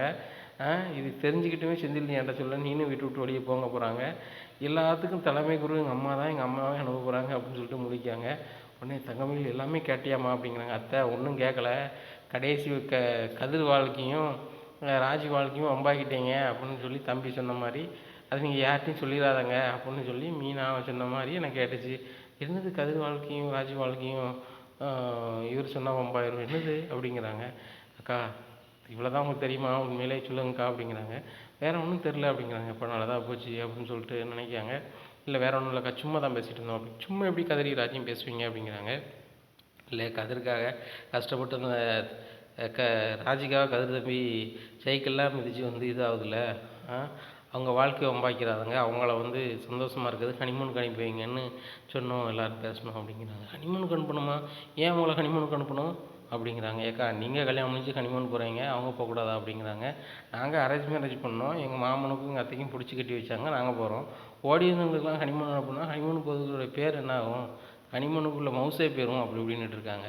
உடனே கோமதி சொல்கிறாங்க, ஏம்மா இந்த வீட்டில் 3 மருமகளும் 3 பையனும் போவாங்க, அதுக்கு உனக்கு என்ன வந்துட்டு அப்படிங்கிறாங்க. இல்லைத்த போகக்கூடாது அப்படின்ட்டு அவங்க பாட்டு ரூம் பார்த்து போயிடுறாங்க. இவன் என்ன சொல்கிறது போகக்கூடாதுன்னு சொல்லிட்டு அப்படின்னு சொல்லிட்டு பேசும்போது மீனா சொல்கிறாங்க, அத்தை மற்ற கதையை சொல்லுங்க, நல்ல வேளை ஓட்ட வாய்க்கு கேட்கல அப்படிங்கிறாங்க. ஏடி ஒரு வேளை கேட்டுட்டு கேட்கலன்னு சொன்னால் அப்படிங்கிறாங்க. அத்தை அப்போ நம்ம தரிசு தான், நானா அப்போ பேக்கை ரெடி பண்ணி வச்சுருந்தேன், இப்போ எங்கே போகணுன்னு தெரியல, இப்போ நீ வீட்டை விட்டு அனுப்புனாங்க அப்படின்னு சொன்னால் கண்டிப்பாக வந்து எங்கள் வீட்டுக்கும் போக முடியாது, இங்கேயும் இருக்க முடியாது, நானும் என் வீட்டுக்காரர் எங்கே போகணுன்னு தெரில, பேசாமல் வந்து ஆறோ குளமோ அங்கே போய் இருக்க வேண்டிய தலைமாட்டில் போய் இருக்க வேண்டியதான் அப்படிங்கிறாங்க. உங்களுக்கே அந்த கதினா எனக்கு என்ன கதி? என் புருஷன் 30 வருஷம் வாழ்ந்துருக்கேன், என்கிட்ட எதையுமே நீ உண்டது சொன்னது கிடையாது, நீ தான் இதுக்கெல்லாம் காரணமானா அவ்வளோதான் அப்படிங்கிறாங்க. அத்தை அப்போ அந்த வீடு நீங்கள் சொல்லுற மாதிரியே பிரிஞ்சு போயிரும் அத்தை அப்படிங்க. நான் எங்கேயே சொன்னேன், போகக்கூடாதுன்னு தானடி சொல்லிகிட்டு இருக்கேன் அப்படிங்கிறாங்க. மயில் உண்மையிலே கேட்டிருப்பாங்களா கேட்க மாட்டாங்களா அப்படிங்கிறாங்க. உடனே மீனா என்ன சொல்கிற, அவர் கேட்டிருப்பாங்களா நீ அப்படிங்கிறாங்க. ஆமாம் அவன் நொண்ணி கேட்டாலும் கேட்டிருப்பான், நான் வந்து இப்போ அம்மாத்து பண்ணுவா, அவள் என்ன சீசன் நைஸாக பார்ப்போம் அப்படின்னு சொல்லிட்டு நேராக அவங்க ரூம் எட்டி பார்க்குறாங்க. இந்த சூழ்நிலையில் ஜன்னலில் மீனா பார்க்குறது அவங்களுக்கு தெரில. அம்மா அப்படின்னு சொல்லிட்டு அவங்க அம்மாவுக்கு ஃபோன் அடிக்கிறாங்க. என்னடி அப்படின்னு சொல்லிட்டு கேட்குறாங்க. இல்லைம்மா ஹனிமூன் போகிறதுக்கு வந்து இந்த வீட்டில் என்ன மட்டும் தான் அனுப்புவாங்க, இன்னி தானே அனுப்ப போகிறாங்கன்னு சொன்னேன் அப்படிங்க. ஆமாம் அப்படிங்க. இப்போ 3 பேரையும் அனுப்புன்னு சொல்கிறாங்க, ராஜும் மீனாவும் கதிரும் செந்திலும் ஹனிமூன் போகிறாங்களாம் அப்படிங்கிறாங்க. உடனே என்னடி சொல்கிற, அவங்களையும் அனுப்புனாங்கன்னா இந்த வீட்டில் உனக்கு என்னடி மரியாதை இருக்க போகுது அப்படி இப்படின்னு பேசுகிறாங்க. ஆமாம்மா அந்த வீட்டில் மரியாதையே இல்லை, மாமாட்ட எப்படியாவது சொல்லி தடுக்கதே ஆகணும் அப்படி இப்படின்னு பேசிகிட்டு இருக்காங்க. உடனே மீனா வந்துடுறாங்க. ரைட்டு அப்போ இந்த சம்மந்தமாக கேட்கல, அப்படின்னு கேட்டிருந்தாங்கன்னா அவங்க அம்மாட்ட ஒப்பிச்சிருப்பாங்க அப்படின்னு சொல்லிட்டு, அத்தை அதெல்லாம் கேட்கல, இப்போ அவங்களுக்கு பெரிய பிரச்சனை வந்து ஹனிமூனுக்கு போகிறது வந்து அவங்க மட்டும்தான் போகணுமா, மற்ற மருமக்கள் மாதிரி யாரும் போகக்கூடாதான் அப்படிங்கிறத அவங்க ஹெட் ஆஃபீஸில் ஃபோன் பண்ணி சொல்கிறாங்க அப்படிங்கிறாங்க. அவங்க ஹெட் ஆஃபீஸ் யாரடி அப்படிங்கிறாங்க. அவங்க அம்மா தானே அப்படி செய்யுங்க இப்படி செய்யுங்கன்னு சொல்கிறாங்க, அவங்ககிட்ட சொல்லிக்கிட்டு இருக்காங்க மேடம், இந்த மாதிரி ஹனிமூன் போகிறதுக்கு நான் மட்டும் போகக்கூடாதான் மற்றவங்களும் போகணுங்காங்கம்மா, அது எனக்கு பிடிக்கலாமா அப்படி இப்படின்னு சொல்லிகிட்டு இருக்காங்க அப்படிங்கிறாங்க. அவள் என்னடி சொல்கிறது, நான் தானே மாமியார், நீங்கள் போகிறீங்க, நீங்கள் எல்லாமே துணிமணி ரெடி பண்ணுவீங்க, அந்த ஓட்ட வாய் நல்ல வேலை கேட்கல, கேட்டிருந்த அப்படின்னு சொன்னால் உன் வாழ்க்கையை காப்பாற்றுறதுக்கு நீ என்ன செஞ்சுருப்ப, அவளை கதற விட்டுருப்ப, வெளுத்து வாங்கியிருப்ப, எப்படி தானே எனக்கு எதை பண்ணிட்டு தானே செய்வேன் அப்படிங்கிறாங்க. அத்தை உண்மையிலே அவளுக்கு வந்து உண்மை தெரிஞ்சிருக்கு அப்படின்னு சொன்னால் உண்மையிலே வாயிலே நங்குனக்கடி 4 போடு போட்டு வாயே பேசவிடாமல் பண்ணியிருப்பேன், வேறு வழி கிடையாது, என் வாழ்க்கையை காப்பாற்றணும்னா நான் அப்படி பண்ணால் தான் முடியும், அதனால தான் நான் ஒன்றும் பண்ணலை. அவள் வந்து பேசும்போது தெரியுது, அவள் கடைசியாக வந்திருக்கா, நம்ம பேசிக்கிட்டு இருக்கோம், ஆனால் அந்த வீட்டில் செவுத்துக்கு கூட வாய் இருக்குத, நம்ம வந்து ரொம்ப கவனமாக இருக்கணும், எங்கெங்கே யார் வந்து என்னத்தை விட்டு கேட்பாங்கன்னு தெரியாது, அதுவும் தங்கமையில் இருக்கும்போது எதுவும் பேசிடக்கூடாது, என் வீட்டுக்காரர் வேறு தெரியாமல் உழம்பிட்டார், அவர் வேறு ஓட்டவாய் அப்படின்னு சொல்லி பேசிட்டு எனக்கு ஓட்டவாயா அப்படிங்கிறாங்க. உங்களுக்கு ஓட்டவாய் தான், ஒழுங்கு மரியாதையாக இதை அப்படியே உங்களுக்கு தெரிஞ்சதை அப்படியே அமுக்குறீங்க, கடையில் போய் தாத்தாட்ட சொல்கிறேன், பழனி சித்தப்பாட்ட சொல்கிறேன்னு யார்ட்டையாவது சொன்னீங்களோ அவ்வளோதான் அப்படிங்கிறாங்க. நான் ஏன்டி சொல்ல போகிறேன், அப்படி சொன்னால் நீ சொன்ன மாதிரி நம்மளும் வீட்டு விட்டு அனுப்பிடுவார், நம்மளும் வாடகை வீடு பார்த்து இருக்க முடியாது, ரொம்ப கஷ்டம், உங்கள் அப்பா நம்மளை யாருக்குமே ரொம்ப சீப்பாக நினைக்காரு, சொந்த வீட்டில் இருக்கும்போதே நம்ம வாடகை வீட்டில் போய் இருந்தாலும் அப்படி சுத்தமாக மரியாதை இருக்காது, அதனால் இது யார்ட்டையும் சொல்ல மாட்டேன் அப்படிங்கிறாங்க. மனசில் வச்சுக்கோங்க, நீங்கள் சொன்னீங்கன்னா உங்கள் அம்மா நிலமை என்ன ஆகும், என் நிலமை என்ன ஆகும், ராஜ் நிலமை என்ன ஆகும், கதிர் நிலமை என்ன ஆகும் அப்படிங்கிறத பார்த்துக்கோங்க. இந்த வீட்டில் வந்து கடைசியில் தங்கமேலக்கா நினைக்கிற மாதிரி அவங்க மட்டும்தான் இந்த வீட்டில் இருப்பாங்க, அவங்க மட்டும்தான் அரேஞ்ச் மேரேஜ் பண்ணிட்டு வந்தவங்க, அவங்களுக்கு மட்டும்தான் மரியாதை இருக்க மாதிரி இருக்கும், வேறு எல்லாருமே வந்து மரியாதை இல்லாமல் ஒரு மாதிரி ஆகி போயிடும், மாமா அந்த வீட்டை விட்டு அனுப்பாட்டலும் கூட, அதனால் அதை புரிஞ்சுக்கோங்க அப்படிங்கிறேன். கண்டிப்பாக சொல்ல மாட்டேன், நான் இவ்வளோ சொன்னப்பறம் நான் சொல்ல போகிறேன்னா அப்படிங்கிறாங்க. சொல்லாமல் இருந்தால் நல்லது அப்படிங்கிறாங்க. நான் போயிட்டு வரேன் அப்படின்னு சொல்லிட்டு கிளம்பும் போதே பாண்டியை ஃபோன் அடிச்சிடறாங்க. டே எங்கே இருக்க அப்படிங்கிறாங்க. வீட்டில் இருக்கும்பா அப்படிங்கிறாங்க. சரி சீக்கிரம் வா, நாங்கள் சாப்பிட வரணும் அப்படிங்கிறாங்க. இவங்க நேராக கடைக்கு போயிடுறாங்க. எல்லாருமே சாப்பிட வந்துடுறாங்க. உடனே மீனா பார்க்குறாங்க, எதுவும் சொல்லியிருப்பாரா இவங்ககிட்ட, இவங்களுடைய சிந்தனை எதுவும் தெரியுதா அப்படின்னு சொல்லிட்டு உடனே அதாங்க இதுதாங்கன்னு சொல்லிட்டு கேட்டு சாப்பிடுதாங்க. இவங்க டைனிங் டேபிளில் சாப்பாடெலாம் வைக்கிறாங்க. வைக்கும்போது பாண்டியன், குமதி ஒன்றும் மறைச்சிருக்கியா அப்படின்னாங்க. என்னத்தை மறைச்சுன்னு செஞ்சு சொல்லிட்டானா அப்படின்னு சொல்லிட்டு, என்னதுங்க சாரிங்க என்னை மன்னிச்சிடுங்க அப்படின்னு. என் அப்பளம் தானே வைக்கலாங்க இருக்குது, எப்பளம் தட்டுவோம் அப்படிங்கிறாங்க. சரிங்க சரிங்க, அதான் நான் சாம்பார் வச்சேன்னா அப்பளம் வைப்பே, அப்பளம் வைக்கணுன்னு தான் கேட்கேன் அப்படிங்கிறாங்க. ஒன்று அப்பளத்தை எடுத்து கொண்டு வைக்காங்க. உடனே இங்கே கோமதிக்கு வேர்த்து ஊற்றுது. உடனே அத்தை என்ன உங்களுக்கு இதுக்கே வேர்த்துட்டு அப்படிங்கிறாங்க. இல்லடி என்னத்தையோ மறைக்கணும்னு சொன்னோன்னா அதை தான் சொல்லுது, செந்தில் தான் சொல்லிட்டான் போலன்னு பயந்துட்டேன் கொஞ்சம் நேரத்தில் அப்படிங்கிறாங்க. அவர் தான் சொல்லிட்டார்ல, சொல்ல மாட்டார், நீங்கள் பயப்படாதுங்க அப்படிங்கிறாங்க. இல்லடி உன் புருஷன் ஓட்ட வாய் தான், சின்ன பிள்ளையிலேருந்து எதையாவது நான் சொன்னோன்னா உடம்பிடுவான், அவன் வந்து சொல்லியிருப்பானு பயந்துட்டேன் அப்படிங்க. என்னத்த குசு குசுன்னு பேசிகிட்டு இருக்காங்க, சாம்பார் ஊற்று அப்படிங்கிறாங்க. சாம்பார் ஊற்றுறாங்க. சாப்பிட்டு முடிச்சோன்னா மச்சான் நீங்கள் போய்ட்டு வாங்க, நான் ஒரு 1 ஹவர் ரெஸ்ட் எடுத்து வரேன் அப்படிங்கிறாங்க. ஆமாம் துறை வந்து ரெஸ்ட் எடுத்து தான் வருவார் அப்படிங்கிறாங்க. ஏங்க அவன் கொஞ்சம் வயசு பையன், கொஞ்சம் ரெஸ்ட் எடுத்தால் தான் முடியும், நீங்களும் ரெஸ்ட் எடுத்து போங்க, செந்தில் பார்த்துக்குவான் கடையை அப்படிங்கிறாங்க. அப்படியா அப்படின்னு சொல்லிட்டு 2 பேருமே 1 ஹவர் தூங்கிட்டு அப்புறம் கடைக்கு போகிறாங்க. இப்போ குமரேசன் சொல்லுவாங்க, என்ன பாண்டியா அன்னைக்கு லேட்டாக வந்தேன் அப்படிங்கிறாங்க. இல்லை ஆமா மதியம் சாப்பிட்டோன்னா கொஞ்சம் ரெஸ்ட் எடுத்து வரமாமா அப்படிங்கிறாங்க. சரி புதுசாக இருக்கப்பா அப்படிங்கிறாங்க. வீட்டில் சொல்லுதாங்க, கேட்டு தான் ஆகணும். என்ன என் பொண்டாட்டி ஏற்கனவே வீட்டில் சொல்ல பேச வேண்டியதெல்லாம் கடையில் வந்து பேசுகிறா, பிள்ளைகளை ஒழுங்காக நடத்த மாட்டேங்க வைக்க மாட்டேங்கான்னு சொல்லிட்டு. அதனால் வந்து பிள்ளைகள் என்ன சொல்லுதோ பொண்டாட்டி என்ன சொல்லுதோ கேட்டு போனால் தானே இனிமேல் கடைசி காலத்தில் நல்லா இருக்க முடியும் அப்படிங்கிறாங்க.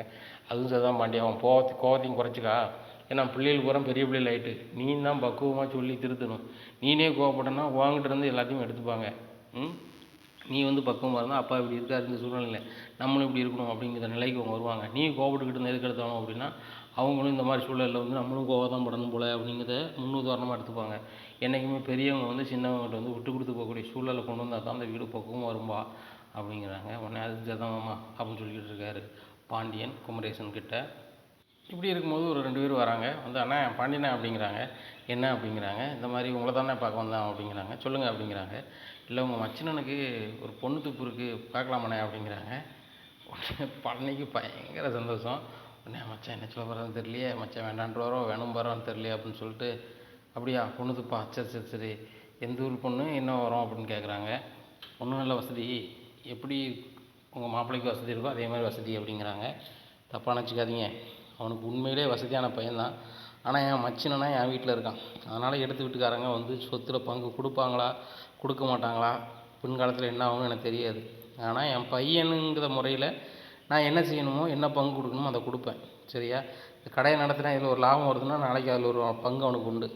அப்படி இருக்கும்போது வந்து அவனுக்கு நான் ஒரு பொண்ணை பார்க்க தான் செய்யணும். எனக்கு ரொம்ப நாளாக ஒரு சந்தேகம் எனக்குள்ளே இருந்துச்சு. அதனால தான் அவனுக்கு லேட்டாக பொண்ணு பார்ப்போம்னு சொல்லிட்டு நினச்சிட்டு இருந்தேன். என்ன மாதிரி என் தம்பிக்கு பொண்ணு பார்க்க நீ யாருடா அப்படி இப்படின்னு சொல்லிக்கிட்டு இருந்தாங்க. அப்படிங்கும்போது எதுவும் ஆயிடக்கூடாதுன்னு நினச்சி தான் இவ்வளோ நாள் நான் பார்க்கல, எதுவும் சொல்லிடக்கூடாதுன்ட்டு. சரியா, இந்த சூழ்நிலையில் அவனுக்கு இளைய பையன் என் அண்ணன் அவனுக்கு கல்யாணம் முடிக்க சூழ்நிலைக்கு வந்துட்டாங்க. அப்படி இருக்கும்போது வந்து இவனுக்கு இன்னும் அவங்க பொண்ணு பார்த்து கட்டி வைப்பாங்கிறது நம்பிக்கை எனக்கு இல்லை. அதனால் நானே பொண்ணு பார்க்கணும்னு நினச்சிட்டு இருந்தேன். இப்போ வீட்டில் கொஞ்சம் சூழ்நிலை கொஞ்சம் சரியில்லாமல் இருந்துச்சு. என் பிள்ளைகள் கொஞ்சம் ஒருத்தர் மன வருத்தத்தில் இருந்தாங்க. அவங்கள சமரசப்படுத்தணும் அப்படிங்கிற நோக்கத்தில் தான் நான் வந்து எந்த பொண்ணு புரோக்கரையோ யாரையோ பார்க்கல.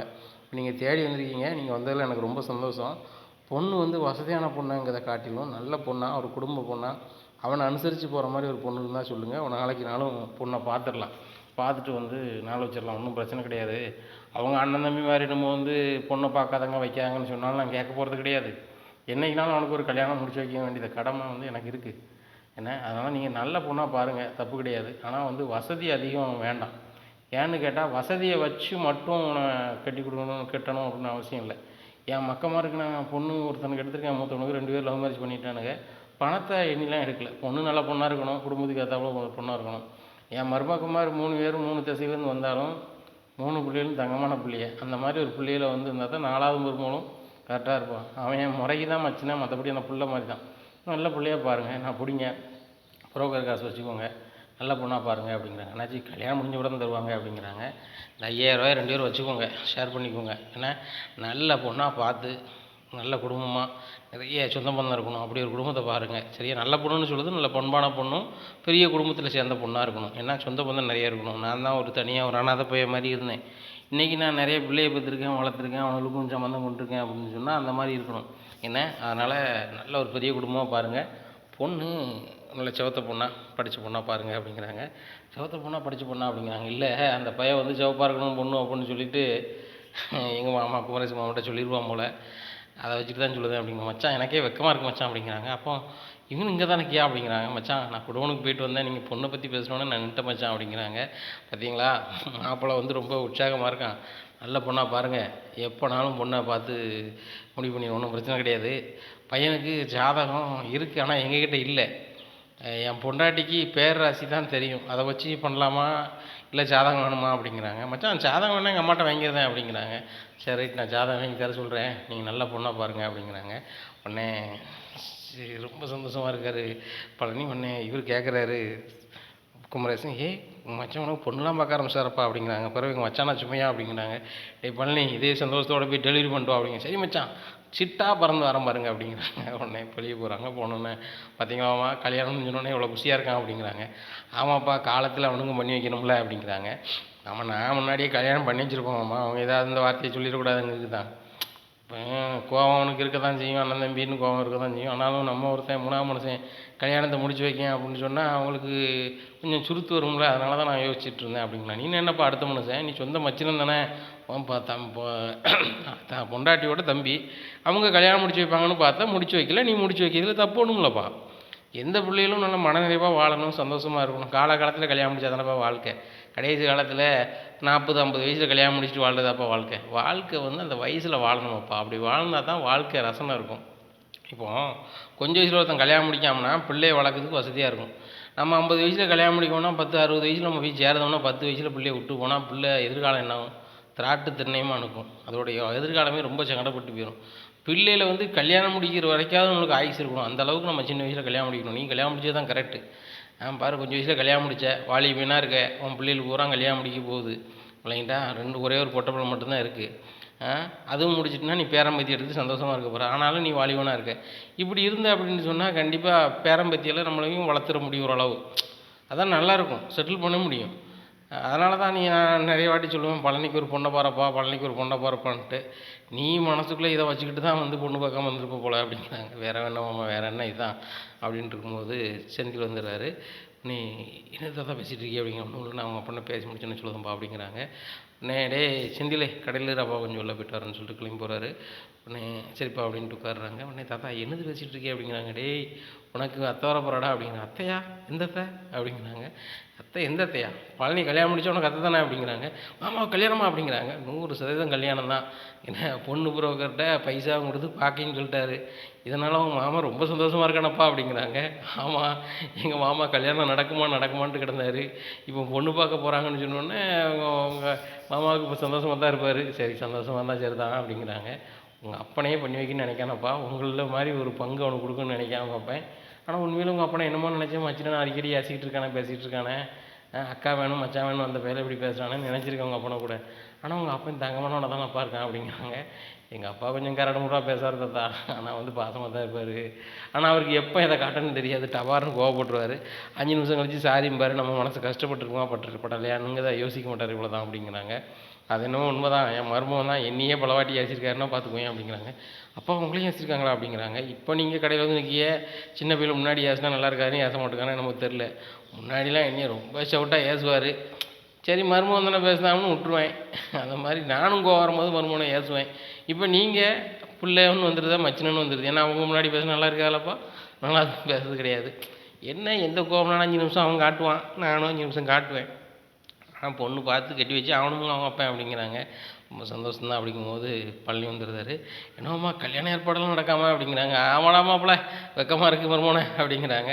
"அம்மா பார்ட்டிலாம் கிடையாதா?" அப்படிங்கிறாங்க. "டேய் நீ தானடா கல்லால் இருக்க, ஒரு 1000 ரூபா எடுறா, நீ பார்ட்டி வச்சுருவோம்" அப்படிங்கிறாங்க. "அப்பா என்னி தான் வச்சுட்டு போயிருப்பார், நான் 1000 ரூபா எடுத்தால் மாட்டிப்பேன்" அப்படிங்கிறாங்க. "டேய் உங்கள் அப்பா வரதுக்குள்ளே ஏதாவது வராங்கன்னு பார்ப்போம், 1000 ரூபாய்க்கு வியாபாரம் பண்ணுவோம்." சித்தப்பா நீங்கள் சொல்லியாச்சுவீங்க" அப்படிங்கிறாங்க. "நான் ஒன்றும் சொல்லப்பா, பார்ட்டி நீ சேர்த்துக்கங்க" அப்படிங்கிறாங்க. "சரி சரி சேர்த்துக்கலாம், எப்படி இந்த 1000 ரூபா எடுத்தாலும் செந்தில் சம்பளம் கணக்கில் தானே எடுப்போம்" அப்படிங்கிறாங்க. "செந்தில் தான் சம்பளமே கிடையாது" அப்படிங்கிறாரு குமரேசன். "சம்பளம் கிடையாது சித்தப்பா, இருந்தாலும் அவனுக்குன்னு ஒரு சம்பளம் கொடுக்கணுமா இல்லையா, அந்த சம்பளத்தில் எடுத்துருவோம்" அப்படிங்கிறாங்க. "அதுவும் சரி தான்" அப்படிங்கிறாங்க. இந்த சூழ்நிலையில் அந்த கேப்பில் ஒரு ஆள் பாண்டியனுக்கு ஃபோன் பண்ணிட்டு வராங்க. இந்த மாதிரி கடையில் ஆள் இருக்காங்களா அப்படிங்கிறாங்க. "என்ன" அப்படிங்கிறாங்க. "மதிய நேரம்லாம் யாரும் இல்லையான்னு பார்க்க தான் உங்களுக்கு அடித்தேன்" அப்படிங்கிறாங்க. "ஆள்லாம் இருக்குது" அப்படிங்கிறாங்க. உடனே அவங்க போய் ஜாமான் வாங்குறாங்க. ஜாமான் வாங்கிட்டு பைசா கொடுத்துட்றாங்க. "மாமா 1500 வந்திருக்கு, 1000 ரூபா எடுத்துட்டு 500 ரூபாய்க்குமா" அப்படிங்கிறாங்க. உடனே "சரி மாப்பிள்ளை எடுத்துரு" அப்படிங்கிறாங்க. இந்த சூழ்நிலையில் பாண்டியன் வந்துடுறாரு. பாண்டியன் கல்லாவை பார்க்குறாரு, 1000 ரூபா கம்மியாக இருக்குது. இந்த சூழ்நிலை "என்ன சரவணா 1000 ரூபா கம்மியாக இருக்குது" அப்படிங்கிறாங்க. "என்னப்பா" அப்படிங்கிறாங்க. "இல்லை இப்போ ஒரு ஆள் எனக்கு ஃபோன் அடிச்சுட்டு ஒரு 1500 ரூபாய்க்கு ஜாமான் வாங்கியிருக்கேன் அப்படின்னு சொன்னாங்களே" அப்படிங்கிறாங்க.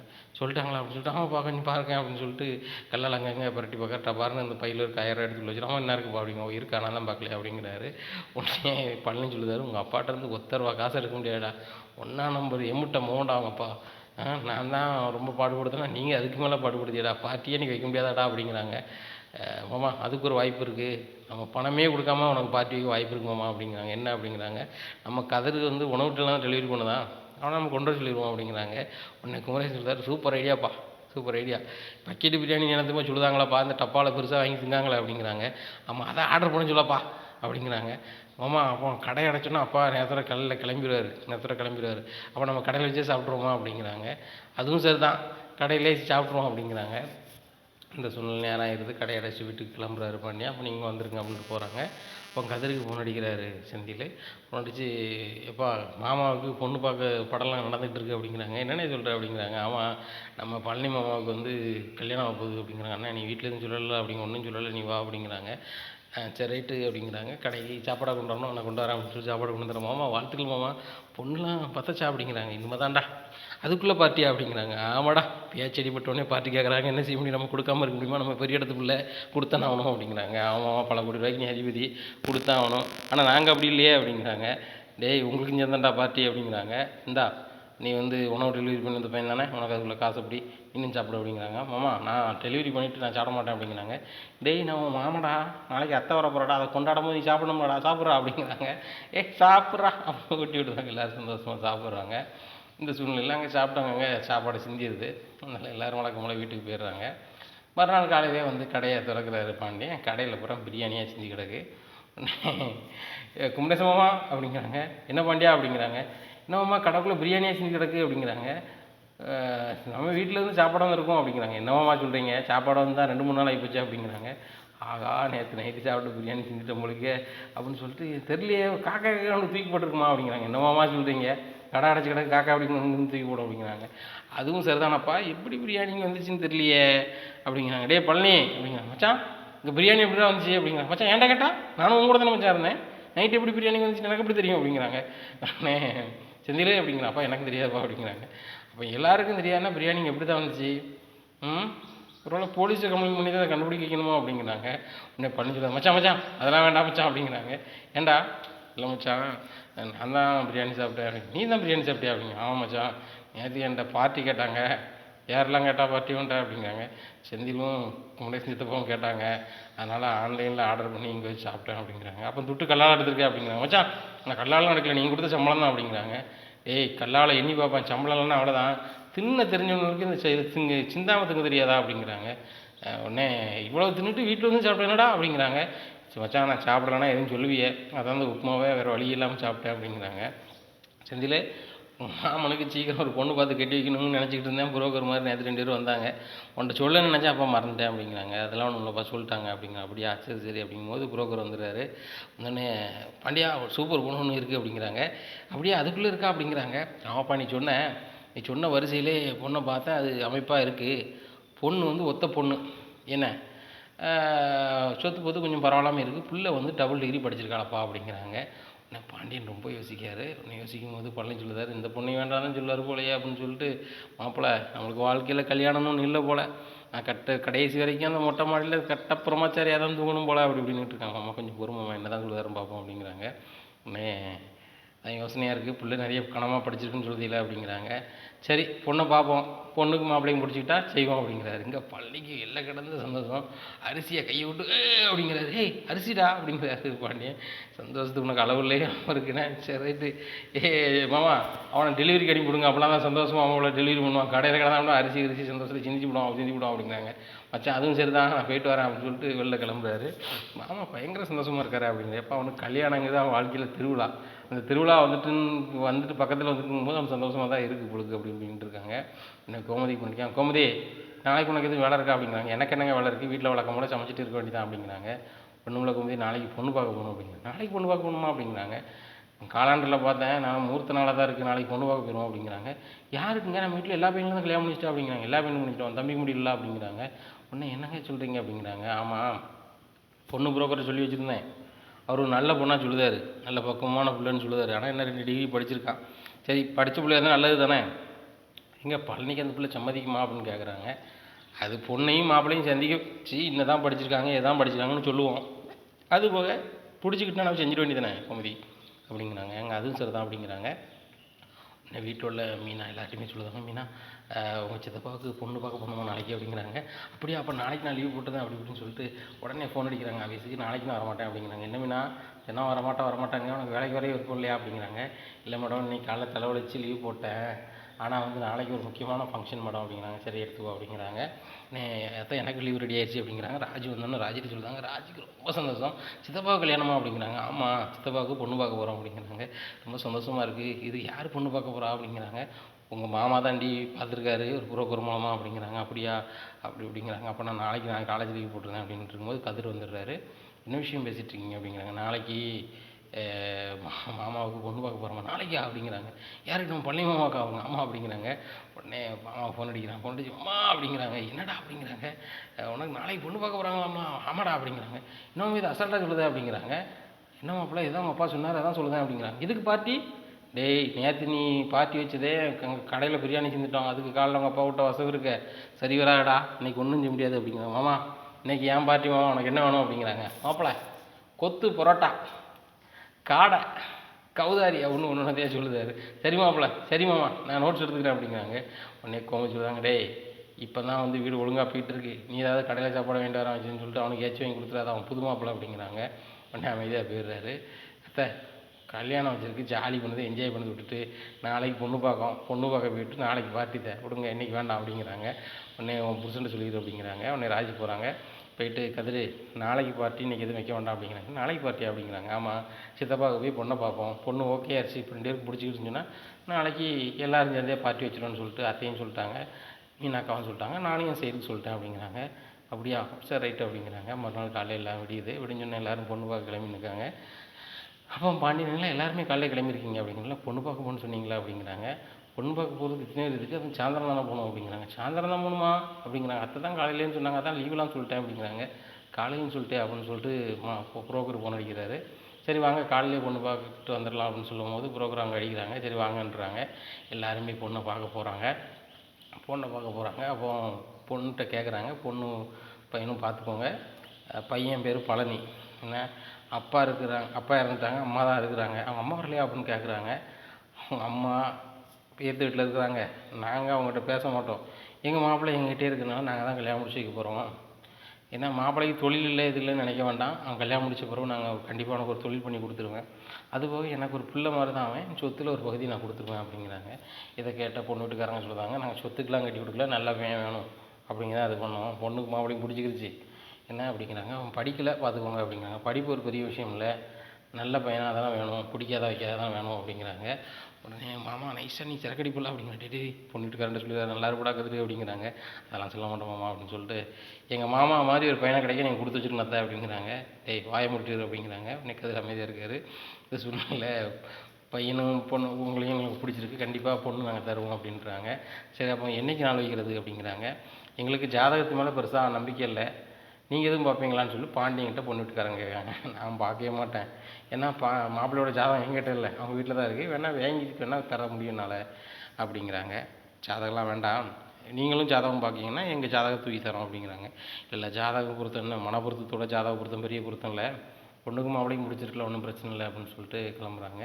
இங்கே பழனிக்கு பயங்கர சந்தோஷம், பொண்ணு நம்பர் எங்களையே பொண்ணுகிட்ட தனியாக பேசலையே அப்படின்னு சொல்லிட்டு. உடனே பழனி இப்போ கிளம்புமா அப்படிங்கிறாங்க. இல்லை மச்சான் பொண்ணுகிட்ட தனியாக பேசலை, நம்புறது வாங்களே. சரி ரைட்டு அப்படி திரும்பிட்டு, ஏங்க பொண்ணு மாப்பிளையும் தனியாக கொஞ்சம் பேசிக்கிட்டோம் அப்படிங்கிறாங்க. அதனால் என்ன இருக்குது, இந்த காலத்தில் இதெல்லாம் அசால்ட்டு தானே அப்படின்னு சொல்லிட்டு பேசுறதுக்கு அனுப்புகிறாங்க. இந்த சூழ்நிலையில் அவர் ரொம்பவே வெக்கப்படுறாரு. உடனே மாமா போமாம்மா, நீ தானே பேசணும்னா நீ தான் நம்புறவங்க, என்ன பிறகு இப்போ வெக்கப்பட்டுக்கிட்டு இருக்க போ அப்படிங்கிறாங்க கதிர். உடனே நேராக போகிறாங்க. போயிட்டு பொண்ணுகிட்ட எனக்கு உங்களை பார்க்க வெக்கமாக இருக்குது அப்படின்னு. எனக்கு வெக்கமாக தான் இருக்குது, உங்கள் ஃபோன் நம்பரை கொடுங்க அப்படின்னு சொல்லி பொண்ணு பழனிட்டு கேட்குறது. பழனிக்கு பயங்கர சந்தோஷம். பழனி தன்னோட நம்பரை எழுதி வச்சுருக்காரு. நாங்கள் கேட்பீங்கன்னு சொல்லி அட்வான்ஸ் எழுதி வச்சுருக்கேன் அப்படிங்கிறாங்க. உடனே பொண்ணும் கையில் கொடுக்குது, நானும் நீங்கள் கேட்பீங்கன்னு அட்வான்ஸ் எழுதி வச்சுருக்கேன் அப்படிங்கிறாங்க. 2 பேருக்குமே பயங்கர சந்தோஷம். எனக்கு உங்களை ரொம்ப பிடிச்சிருக்கு அப்படிங்க, எனக்கு ரொம்ப பிடிச்சிருக்கு அப்படிங்கிறாங்க. சரி நம்ம சீக்கிரம் கணவன் மனைவி ஆனப்புறம் சந்திப்போம் அப்படின்னு சொல்லிட்டு பழனி கிளம்பி போகிறாரு. பழனிக்கு பயங்கர சந்தோஷம். என்னமாம்மா கையில் தாள்லாம் வச்சுருக்கு அப்படிங்கிறாங்க. 10 நம்பர்டா அப்படிங்கிறாங்க. மாமா கலக்குத மாமா அப்படிங்கிறாங்க. உடனே கோமதி சொல்கிறாங்க, டேய் ரொம்ப வரப்பண்ணாடா, உன் மச்சான் இது வரைக்கும் ஜாலியாக வந்துட்டுருக்காரு, இதே மாதிரி வீட்டுக்கு போயிடும்டா அப்படிங்கிறாங்க. ஏக்கா ஒன்றும் பிரச்சனை இல்லை, நான் எதுவுமே பேச மாட்டேன், வீட்டில் போய் நீ பேசினா தான் பதில் பேசுவேன் பாருக்கா, இது நான் கரெக்டாக இருப்பேன் மச்சான், கல்யாணம் முடிக்கிற வரைக்கும் நான் எதுவுமே பேச மாட்டேன் அப்படிங்கிறாங்க. சரிடா அப்படின்னு சொல்லிட்டு வீட்டுக்கு போகிறாங்க. உடனே கோமதி அப்படிங்கிறாங்க. என்ன அப்படிங்கிறாங்க, நம்ம அந்த கோயில் வரைக்கும் போயிட்டு வந்துடுவோம் அப்படிங்க. கடைக்கு போலையா அப்படிங்கிறாங்க. கோமதி இன்றைக்கி லீவ் விட்ட மாதிரி தான், நம்ம வீட்டில் ஒரு விசேஷம்னா நம்ம என்ன செய்வோம், கடையாக திறக்க மாட்டோம்ல நம்ம கோயிலுக்கு போய்ட்டு சாமி கும்பிட்டு வந்துடுவோம் அப்படிங்கிறாங்க. உடனே கோயிலில் போய் பழனி பேரில் அர்ச்சனை பண்ணுறாரு பாண்டியன். அர்ச்சனை பண்ணிட்டு கல்யாணம் எந்த தங்கு தடையில்லாமல் நடக்கணும், நாங்கள் நாள் வைக்க போகிறோம், அந்த நாள் வைக்க போகிறது எல்லாத்தையுமே சிறப்பாக அமையணும் அப்படிங்கிறாங்க. உடனே கோயில் விட்டு வெளில வரும்போதே பொண்ணு வீட்டுக்காரங்க அடிச்சிடறாங்க. அங்கே என்றைக்கு நாள் வைக்கலாம் எதுக்கு வைக்கலாங்கும்போது பாண்டியன் சொல்கிறாரு, நீங்கள் நாளைக்கு கல்யாணம் வச்சாலும் எங்களுக்கு ஓகே தான், எங்களுக்கு பணத்துக்கோ எதுக்கோ பிரச்சனை கிடையாது, உங்களுக்கு தான் எப்படின்னு பார்த்துக்கோங்க அப்படிங்கிறாங்க. எங்களுக்கும் பிரச்சனை இல்லை, ஒரு வாரத்தில் கல்யாணம் வச்சிடலாம் அப்படிங்கும்போது அப்போ நாளைக்கு வாங்க நாள் வச்சுருவோம் அப்படிங்கிறாங்க. உடனே சிரிக்கிறாரு பாண்டியன். உங்க நாளைக்கு நம்ம கடாடப்பு தான், நாளைக்கு நாள் வைக்க போகிறோம் அப்படிங்கிறாங்க. என்னங்க சொல்கிறீங்க அப்படிங்கிறாங்க. நாளைக்கு நம்ம உள்ளூர் கோயிலில் நாள் வைக்க போகிறோம் அப்படிங்கிறாங்க. முக்கியமான ஆள்கிட்ட சொல்லிடுறாங்க, அவங்களும் முக்கியமான ஆள்கிட்ட சொல்லிடுறாங்க. அங்கேயே சொல்லி ஒரு கோயிலில் நாள் வைக்கிறாங்க. இந்த விஷயம் வந்து சக்திவேல் குடும்பத்துக்கு தெரிய வருது. இந்த மாதிரி பழனிக்கு வந்து பொண்ணு பார்த்துருக்காங்க, வச்சுருக்காங்க, பாண்டியன் தலைமையில் கல்யாணம் அப்படின்னு சொல்லிட்டு. உடனே இங்கே சக்திவேலுக்கு சரியான கடுப்பு ஆகுது. நம்ம வீட்டில் பிறந்த நாய்க்கு இவன் எப்படி கல்யாணம் முடிச்சுப்பான் அப்படின்னு சொல்லிட்டு ரொம்ப கடுப்பில் இருக்காங்க. இந்த சூழ்நிலையில் முத்துவேல்கிட்ட சொல்கிறாங்க, ஏன்னா இங்கே பாருங்கள், ஏற்ற வீட்டில் போய் கிடந்த அந்த ஒன்றத்துக்கு உதவலாம் அந்த பழனி, இப்போ அவனுக்கு அவங்க கல்யாணம் முடிச்சு வைக்கணும் அப்படிங்கிறாங்க. டே அவன்கிட்ட தான் இருக்கான், முடிச்சு அவன் வச்சு வச்சுட்டு போகிறான் அப்படிங்க. அதே எப்படின்னே நம்ம தம்பிக்கு அவன் எப்படி முடிச்சு வைக்கலாம் அப்படிங்கிறாங்க. டே இங்கே பாரு, நம்ம சொல்ல அவன் கேட்கல, நம்ம தனியாக பிஸ்னஸ் பண்ணி கொடுப்போம் வைக்கணும்னு சொன்னோம், அவன் அதை ஏற்கிறதுக்குள்ள அங்கே கூலிக்காரனாகவே இருக்கணும்னு நினைக்கிறான், இருந்துட்டு போகிறான், உனக்கு என்ன அப்படிங்கிறாங்க. ஏன்னா நம்மளுக்கு என்ன அசிங்கம், ஊருக்கார முறம் கேட்க அவன் தம்பிக்கு நாள் வச்சு அச்சு பண்ணி கூப்பிட்டாங்களா வச்சாங்களான்னு கேட்க எனக்கு எவ்வளோ அசிங்கமாக இருக்குது அப்படிங்கிறாங்க. இங்கே பாரு, குமாருக்கு நம்ம கல்யாணம் வச்சுருக்கோம் இல்லைங்கிட்டா, அதுக்கு முன்னாடி அவன் கல்யாணம் வீம்புக்கு தான் வச்சுருக்கான், முந்தின நாள் கல்யாணத்தை வச்சுருக்கான். என்ன அப்பேற்பட்ட வீம்பு பண்ணுறப்ப நீ நிறுத்துன்னு வச்சுக்கோ, வேறு ஏதாவது பொண்ணுக்குட்டியை வச்சு நம்மளை அசிங்கப்படுத்தி ஏதாவது பண்ணுவான், வீடு கழுதியை விடு, ஏன்னா அவன் சனியம் பிடிச்சவன் அதோட போகிறான் விடு அப்படிங்கிறாங்க. என்னென்ன எப்படி சொல்கிறேன், நீ தான் தடுப்பு சொல்லணும்னு பார்த்தா எப்படி பேசுகிற அப்படிங்கிறாங்க. டே குமார் கல்யாணத்துக்கு முந்தின நாளும் வச்சுருக்காங்கன்னா ஏதோ ஒரு வகையில் பிளான் பண்ணி தான் பாண்டி வச்சுருக்கான், நம்மளை ஏதோ ஒரு வகையில் அசிங்கப்படுதுன்னு நினைக்கிறேன், அதனால் அதை விட்டுரு அப்படிங்கிறாங்க. பாண்டி எதையுமே சிந்தனை பண்ணாமல் தான் கல்யாணம் வச்சுருக்காங்க. இந்த சூழ்நிலையில் பழனிக்கு 2 வகையாக ஓடுது. கல்யாணம் நம்மளுக்கு அவசியம் தான், ஆனால் அண்ணனுக்கும் வந்து மறுநாள் கல்யாணமே, சரி அப்போ நம்ம கல்யாணத்தை முடிச்சுட்டு பொண்டாட்டியோடு நம்ம போயிடுவோம் அப்படின்னு சொல்லிட்டு நினைக்கிறாரு மனசுக்குள்ள. இந்த சூழ்நிலையில் கல்யாண ஏற்பாடுகள் பயங்கரமாக நடக்கு அங்கே குமார் வீட்டில். இங்கே பழனிக்கும் கல்யாணம் காய்து அடிக்க வைக்க பொண்ணுக்கும் இது இப்போ நம்ம பத்திரிக்கையில் ஊர் புறம் கொடுக்க வைக்க எல்லாம் நடக்கு. அப்போ சக்திவேல் பார்க்குறாரு, டே கூட பிறந்த அண்ணன் எங்களை வந்து கூப்பிடலை, நீ ஊர் புறம் பத்திரிக்கை கொடுத்துட்ருக்க அப்படிங்கிறாங்க. இல்லைண்ணே இந்த சூழ்நிலையில் வந்து நான் ஆத்தாட்டே அவங்கள்ட்ட வந்து சொன்னால் நீ கோபப்படணும் தான் செய்யலண்ணே, எனக்கு எப்போ கல்யாணம் முடியும் யாரு கல்யாணம் முடியும் எனக்கு தெரியல, நான் மச்சான் திடீர்னு ஏற்பாடு பண்ணும்போது அவரை செய்யாதாங்க மச்சான் அப்படின்னு என்னால் சொல்ல முடியல, அதனால தான் நடக்குனே, தப்பாக நினச்சிக்காதுண்ணே, கல்யாணத்துக்கு கண்டிப்பாக நான் வருவேனே, எனக்கு காட்டு தராட்டும் அப்படிங்கிறாங்க. ஏய் நீலாம் கல்யாணத்துக்கு வந்துடக்கூடாது, எங்களை அசிங்கப்படுத்தினாடி கல்யாணம் முடிக்க அப்படி இப்படின்னு சொல்லிட்டு சக்தி சொல்லுறாரு. ஏன்னா அவன் கூட பிறந்த தம்பி காலகாலத்தில் கல்யாணம் முடிச்சு வைக்கணும்னு சொல்லிட்டு மச்சான் நினச்சி எனக்கு முடிச்சு வைக்காரு, இதில் வந்து தப்பாக நீ நினைக்க பார்த்தியானே, அப்படிலாம் நீ தப்பாக நினைக்க ஒன்றுமே இல்லைண்ணே, குமார் கல்யாணத்துக்கு நானும் என் பொண்டாட்டியும் வருவோம் அப்படிங்கிறாங்க. நீ எங்கடா வருவேன், அந்த பாண்டியன் வர விட மாட்டான், அது போக நீ அன்னைக்கு வந்து நீ அசிங்கப்படுத்து விருந்துக்கு போக இதனால நடக்கும் அப்படி அப்படிங்கிறாங்க. அண்ணன் கல்யாணம் முடிஞ்சதில் 2வது நாள் நம்ம வகையறால் விருந்துக்கு போவது உண்மை தான், நான் விருந்துக்கு போக மாட்டேன், அன்றைக்கி கல்யாணம் வேலை உன் வீட்டில் உட்காந்து செஞ்சுட்ருப்பேன் அப்படிங்கிறான். பார்க்கலாண்டா பார்ப்பண்ண அப்படிங்கிறாங்க. இங்கே பாண்டியனுக்கு பயங்கர சிந்தனையாக இருக்குது, நம்ம எதையுமே யோசிக்காமல் கல்யாணத்தை வச்சுட்டோமா, குமாருக்கும் ஒரு வாரத்தில் கல்யாணம், இவனுக்கும் ஒரு வாரத்தில் கல்யாணம், ஆனால் ஒரு நாள் முன்ன பின்ன இருக்குது, என்ன செய்யலாம், கல்யாணத்தை கொஞ்சம் லேட் பண்ணலாமா இல்லைனா முன்னுக்கூட்டி வச்சிடலாமான்னு சொல்லிட்டு யோசிக்காரு. பத்திரிக்கை வேலை எல்லோரும் கொடுத்தோமான்னு சொல்லும்போது கோமதிட்டு கேட்குறாங்க, கோமதி இப்படி நம்ம யோசிக்காமல் வச்சிட்டோமே அப்படிங்கிற. ஆமாங்க எனக்கும் தெரில இஷ்டம், என்ன செய்யணும் தெரில, பத்திரிக்கை பார்த்த பிறகு தெரியுது அப்படி இப்படின்னுட்டு இருக்கும்போது சரி பொண்ணு செய்வோமா, அதுக்கு முந்தின நாளே கல்யாணத்தை வச்சுருவோமா அப்படிங்கிறாங்க. ஏங்க பத்திரிக்கை ஊருக்கு புறம் கொடுத்தாச்சுன்னு விளையாடுறீங்களா அப்படிங்கிறாங்க. இல்லடி பழனி எங்கள் கல்யாணத்துக்கு போகணும் நினைப்பாங்களா அப்படிங்கிறாங்க. ஏங்க முந்தின நாள் கல்யாணம் சொன்னால் மறுநாள் போக வேண்டியது தானே அப்படிங்கிறாங்க. ஏண்டி விருந்துக்கு போவாங்களடி அப்படிங்கிறாங்க. ஏங்க விருந்தாங்க முக்கியம், அண்ணன் மூணுக்கு கல்யாணம், இவன் போயிட்டு போகிறான் விடுங்க அப்படிங்கிறாங்க. அதே மாதிரி பழனிக்கு கல்யாணம் ஆகுது முந்தின நாள். நீங்கள் ரொம்ப கடுப்பாகிறாங்க சக்திவேல் வீட்டில்.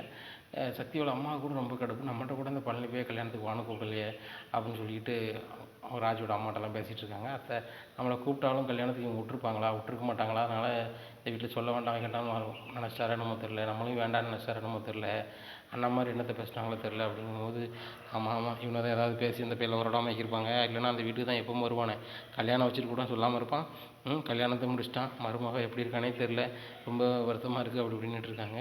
இந்த சூழ்நிலை கல்யாணம் முடிஞ்சு மறுநாள் அங்கே போகணும்னு சொல்லி நினச்சிட்டு இருக்கும்போது நைட்டே அங்கே கிளம்பி பொண்டாட்டியோட போயிடுறாரு. பொண்ணாத்தா அப்படிங்கிறாங்க. பழனி அப்படிங்கிறாங்க. இதான் தான் மருமகா பாருத்தா, இதான் எங்கள் ஆத்தா காலில் உள்ள ஆசீர்வாதங்க அப்படின்னு சொல்லி ஆசீர்வாதம் வாங்கிட்டு இருக்கும் சக்தி உன்னியாரா உள்ளோட்டா அப்படிங்கிறாங்க. உடனே ராஜுவோட அம்மா சொல்கிறாங்க, குழந்தைனாரை விடுங்க, நம்ம வேணும்னு சொல்லி தான் குழந்தைனார் வந்திருக்காரு, நீங்கள் சொத்துலேயே அதுலேயே எதுவும் பங்கு கொடுக்க வேண்டாம், அவன் உரிமையில் பங்கெடுக்க வந்திருக்கான் விடுங்க அப்படிங்கிறாங்க. அண்ணே நீ சொத்து பங்கு தராமல் போ, அதை பற்றி எனக்கு ஒன்றுமே பிரச்சனை இல்லை, நான் எங்கள் ஆத்தாவை பார்க்க வந்திருக்கேன் சரியா, எங்கள் அண்ணியில் பார்க்க வந்திருக்கேன், எங்கள் அண்ணன் 3 கல்யாணம், நான் கல்யாணத்துக்கு இருக்க தான் செய்வேன், சரியா, இது என் பொண்டாட்டி, இதான் அவன் கொழுந்தியா அப்படிங்கிறாங்க. மச்சான் காலில் விழு அப்படிங்கிறாங்க. டேய் போடா அப்படிங்கிறாங்க. ஏங்க காலில் விழுந்துட்டாங்களா, ஆசீர்வாதம் பண்ண மாட்டீங்களா அப்படிங்கிறாங்க மாதிரி. நல்லாரு அப்படின்னு சொல்லிட்டு ஒரு 1000 கொடுக்குறாங்க. 1000 தருவியா, கூட வாங்கி தர மாட்டியா அப்படிங்கிறாங்க. போதும்டா, என்னையே கல்யாணத்துக்கு கூப்பிடல அப்படிங்கிறாங்க. ஆமாம், கல்யாணத்துக்கு கூப்பிட்டா வந்துட்டு வந்துடுவியா, கல்யாணத்துக்கு பாட்டுன்னு இருப்பேன், இதை நடந்திருக்கும், அதான் உன்ட்ட சொல்லலை போ அப்படி இப்படின்ட்டு இருக்காங்க. சரி குமாரங்க அப்படி சித்தப்பா அப்படிங்கிறாங்க. டேய் இதாண்டா சித்தி அப்படிங்கிறாங்க. சித்தி அப்படிங்கிறாங்க. இது எங்கள் அண்ணன் மோவன், இவனுக்கு தான் நாளைக்கு கல்யாணம் அப்படிங்கிறாங்க. வணக்கம், இது உனக்கு மோவன் என்ன அப்படி இப்படிங்கிறாங்க. சரி அப்படிங்கிறாங்க. சரி கல்யாண வேலையை பார்ப்போம் அப்படிங்கிறாங்க. டேய் புதுசாக நீனும் கல்யாணம் முடிச்சு வந்தனடா, நீ ஒரு வேலையும் செய்ய வேண்டாம், நீ ஜம்முன்னு சேரில் உட்காரட்டா பழனி, என் பொண்ணு கல்யாணம் முடிச்சு அந்த சந்தோஷமே போதும்டா, உங்கள் மச்சானுக்கு தாண்டா நான் நன்றி சொல்லணும் அப்படிங்கிறாங்க. அத்தை நீங்கள் பேசுறது மட்டும் என் வீட்டுக்காருக்கோ உங்கள் மூத்த பிள்ளைக்கோ கிடச்சின்னு அவ்வளோதான், சீன் ஓவர் ஆயிரும் அப்படிங்கிறாங்க மாதிரி. சரி சரி விடுங்க. டேய் கல்யாணத்தில் நீ பந்தியில் இருக்குன்னு சாப்பிடணுண்டா அப்படிங்கிறாங்க. அத்தா நான் சாப்பிட்றதுக்கு வரல, எங்கள் அண்ணன் மகனுக்கு வந்து கல்யாணம் சரிதானா, அந்த கல்யாணத்துக்கு வந்து நான் முன்ன நின்று வேலை பார்க்கணும் தான் வந்திருக்கோம் நானே முன்னாடி அப்படிங்கிறாங்க. இங்கே குமாருக்கு கல்யாணம் ஏற்பாடுகள் கல்யாணம் எல்லாம் நடக்குது. நடந்ததில் வந்து முன்ன பரிசில் நின்று எல்லா வேலையுமே செய்கிறாரு. பழனி எல்லாருமே பாராட்டுறாங்க. இங்கே சொத்து எதுவுமே பங்கு கொடுக்காட்டிலும் அந்த பையன் ஏற்ற வீட்டில் இருந்தாலும் கூட அவன் வந்து எல்லா வேலையும் செய்கிறானு வைக்கிறான்னு சொல்லிட்டு ஒரு ஆள் கூப்பிட்டு சொல்லுறாங்க சக்தி வேலை. அந்த பாண்டியன் வந்து உங்கள் தம்பிக்கு கல்யாணம் முடிச்சு வைக்காரு, அந்த அளவுக்கு உங்கள்கிட்ட அந்யோன்யமாக இருக்கும், உங்கள் பிள்ளைக்கு செய்தார், நீங்கள் ஏன் அந்த பாண்டியன்ட்ட பேச மாட்டேங்க, பேச வேண்டியதானே அப்படின்னு ஒரு ஆள் சொல்லுவார்.